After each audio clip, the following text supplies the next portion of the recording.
Hi guys. Hi guys. आज या ठिकाणी आपण सर्व शेताकडे उपस्थित झालेलो आहोत आणि आपल्या शेतीमध्ये असणारे वनस्पती जमलेले सर्व वनस्पती असतील, तणतणे असेल, झाडे असतील, सर्वांचं हार्दिक अभिनंदन, सहर्ष स्वागत. आज या ठिकाणी आपण सर्व मान्यवर आलेले जे आहेत ते सर्व मान्यवर आणि आज या ठिकाणी जमलेले सर्व वनस्पती मित्र हे जे असतील ह्या मित्रांसोबत मी बोलतो आहे आता. तर आपल्याला आज सर्वे करायचा आहे. आज आपण सर्व मिळून सर्वे करणार आहोत की हे जे वनस्पती आहे, गजरास आहे, ह्या गजरासला खाल्लेलं आहे, गजरास पूर्णपणे खाल्लेलं आहे, ते कशाने खाल्लेलं आहे याचा सर्वे आज होणार आहे. तर ते जे गजरास आहे ते कशाने खाल्लेलं आहे तर त्याचा आपण सर्वे करणार आहोत. हे जंगल आहे, सुंदर असं जंगल आहे. मागे बघा, खूप मोठं असं मस्त असं डोंगर आहे शेताकडे. ही गणेश खिंड आहे आणि आज या ठिकाणी आपण सर्वे करणार आहोत की गवत हे जे खालेलं दिसतंय तुम्हाला, हां, हे गवत आहे, हे सर्व गवत खालेलं आहे. ह्या गवताचा जो प्रॉब्लेम आहे हे सगळं खालेलं आहे मित्रांनो गवत. तर वनस्पती मित्रांनो, आज आपण सर्वे करणार आहोत की तुम्हाला खायला कोण येतोय. ठीक आहे. तर हे जे गवत दिसतंय हे पूर्णपणे खाल्लेलं आहे. हो, खाल्लेलं आहे. कशाने खाल्लेलं आहे तर ह्या गवत खाण्यासाठी येणारे जे प्राणी आहेत त्या प्राण्यांचे पाऊल आहेत. हे पाऊल आहेत, प्राण्यांचे पाऊल आहेत. प्राण्यांचे पाऊल बघू शकता तुम्ही वनस्पती मित्रांनो, प्राण्यांचे पाऊल बघू शकता. आणि हे अशा प्रकारचे जे पाऊल आहेत ते बघू शकतो आपण. ठीक आहे. व्हिडिओ जास्त मोठा व्हायला नको, बघू शकतो. ठीक आहे. त्याच्यानंतर आपण सर्व पाहिलं की सर्व व्यवस्थितरित्या आपण पाहिलेलं आहे. तर आपल्या सर्वेनुसार असं आहे, हे इकडे जंगल आहे आणि आता उन्हाळा आहे. जंगलामध्ये पाण्याचं प्रमाण कमी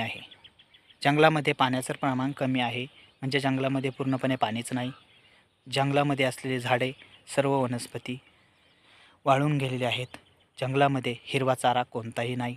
मग जंगलामध्ये असणारे जे इतर प्राणी असतील, रानगाया असतील, बकरा असतील, माकडं असतील, वाघ असेल, सर्व इतर प्रकारचे जेवढे प्राणी असतील ते सर्व प्राणी आपल्याला अन्नासाठी, आपल्या पाण्यासाठी ते इथं जिथं हिरवे वनस्पती, हे जे हिरवे जमलेले आहेत वनस्पती, ते वनस्पतीच्या शोधात ते असतात.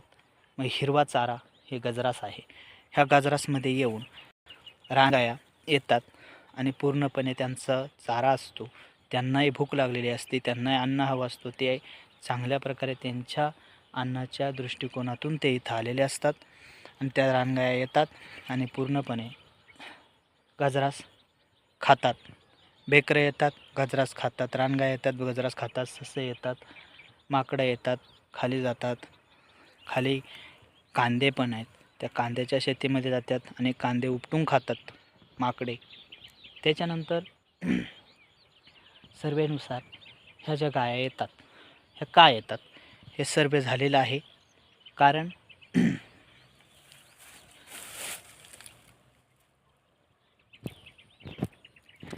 त्या ज्या गाया आहेत त्या पाण्याच्या शोधात येतात. इथं त्यांना पाणी प्यायला भेटतं. जेव्हा हे गवत भरलं जातं त्यावेळेस त्या गाया जास्त प्रमाणात येतात आणि गवतामधलं पाणी पितात आणि गवतामध्ये त्यांना खूप नाचण्याचा आनंद मिळतो.